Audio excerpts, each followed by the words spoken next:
Hi guys, welcome back, and what we're going to be doing today is learning 3 new chord shapes, and every single one of these is harder than all the chord shapes we've learned up to now. Okay, the chords we're going to be learning are G, C, D, and then we'll go back to G.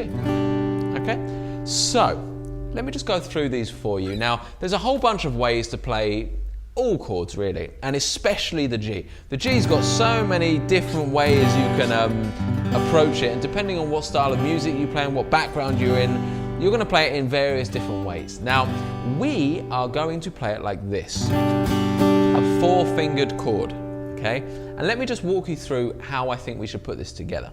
So actually, we're going to start backwards in this one. So we're going to start at the high strings here, and we're going to put our little finger on the 3rd fret of the E string, and then we're going to put the 3rd finger on the 3rd fret of the B string, so those two together. Now at this point, just make sure that that G string is open, so you can hear all of those 3 notes. Okay, quite often you'll find that this finger will just want to slightly touch this one, and we don't want it to. Okay.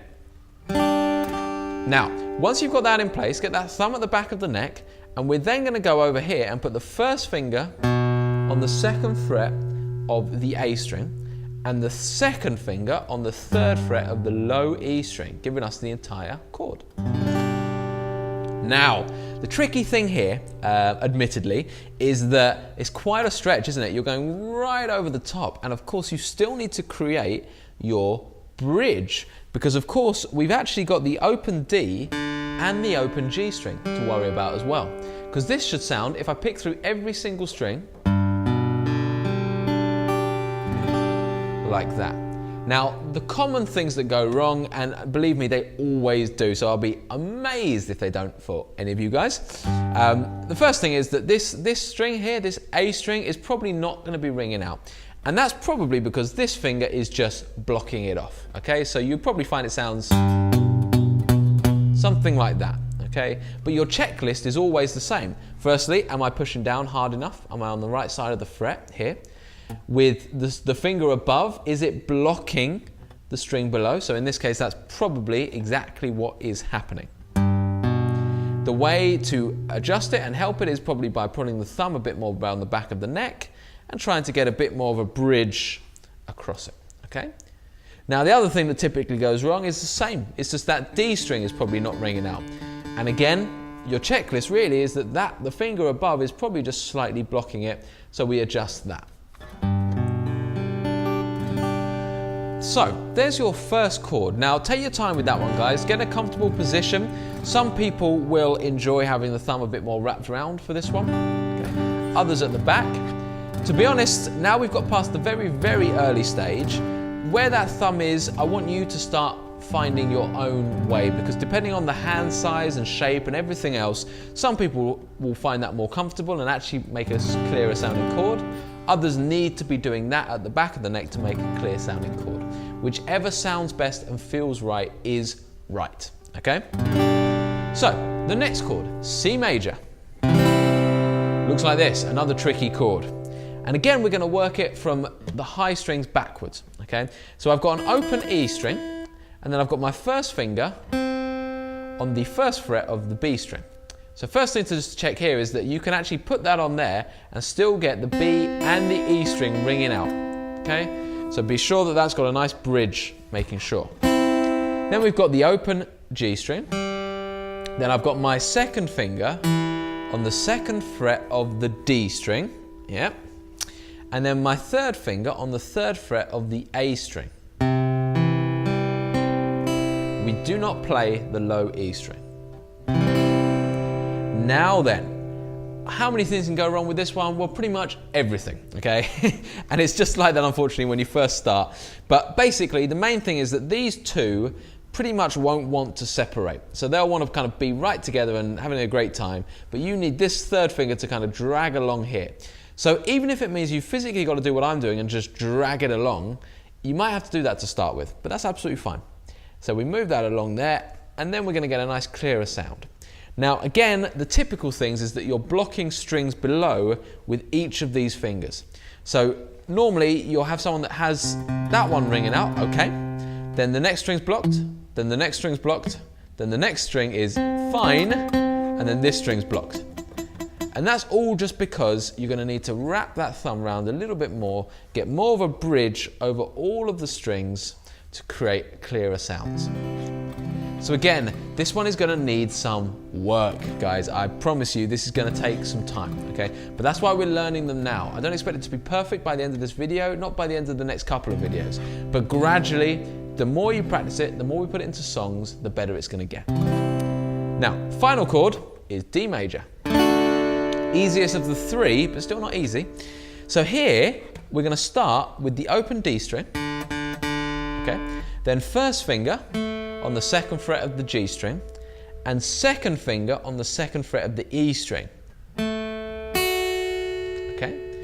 Then your third finger is actually going to go in between those two, and again, as far up the fret as possible, on the B string third fret. So altogether, if I pick from the D string, because we're going to try and ignore the E and the A, it goes like this. Okay? So, let's talk about the common problems here. Well, really, again, it's the same old story. It's going to be the fingers blocking other things. So typically, you'll probably get the D string, and if that's not ringing out properly, it's just going to be this finger that's just slightly touching the string with your nail or something like that. So just make sure there's a bit of space there so that it doesn't touch it, okay? Then you're probably going to have this note. The most common thing there is that is right back here because it's all a squeeze. So just try and get it further across the fret. And then the most notoriously common problem with the D is that the E string isn't ringing out. And that is always, almost 100% of the time, because this finger is just not allowing it to. So again, you've got to get the thumb at the back, create a nice bridge, and play through it. So you've got G, C, and D. Okay? Now, we're going to kind of supercharge this straight away. So just, if you want to pause the video and just spend a couple more minutes or even longer, just trying to go through the chords, making sure you remember them, okay? And can play them roughly. Don't have to be perfect at this stage, by no means. Because now what we're going to do is we're going to put the drum beat on. We're going to go back to 60 BPM. Let's do it nice and slow. And we're going to do our one strum per chord, okay? So we're going to do 2 bars on the G. So that'll be 2 bars, so 1, 2, 3, 4, 1, 2, 3, 4. 2 bars on the C, 2 bars on the D, and then back to 2 bars on the G. And then we're going to repeat that round and round, okay? So this is all about just practicing moving between the chords. The quicker you start doing this, the easier these shapes are going to get. I'm highly, highly expecting this to sound absolutely awful when you first do it, because it really will. And I've sat there with hundreds of students, it's been exactly the same every time. But as the longer the exercise goes on, we have a little break and we do it again and again, suddenly, just out of nowhere, they just start sounding pretty good. Okay, so it's pretty magic, really. So let's get the 60 BPM up. Here we go. And we're going to go for this, okay? So I'm going to come in after 4, starting on the G. 3, 4, 1, 2, 3, 4, 1, 2. We're going to change to C, so start changing now. Okay, 3, 4, and 1, 2, 3. Now we're going to change to the D major, start changing. 2, 3, 4, and 1, 2. Back to the G major now. 2, 3, 4, 1, 2. So we're going to do G major again. If you're feeling confident, try and import your strumming pattern. C major, and now. Don't do the strumming pattern if you can't get the chords at all, okay? Too much to think about at this point. D. Remember, try and roughly start from the correct string, but don't worry if you hit one of the lower strings, it's no problem.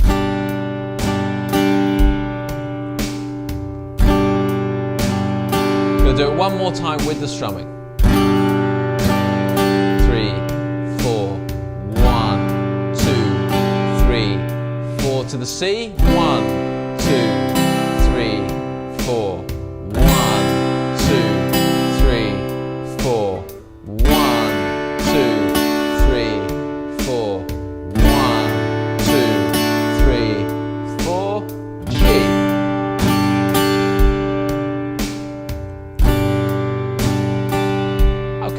stop there. So, there we have it. 3 new chords to practice. Add them to your list of chords. Okay, so you got 4 before as well to practice. So put it all together.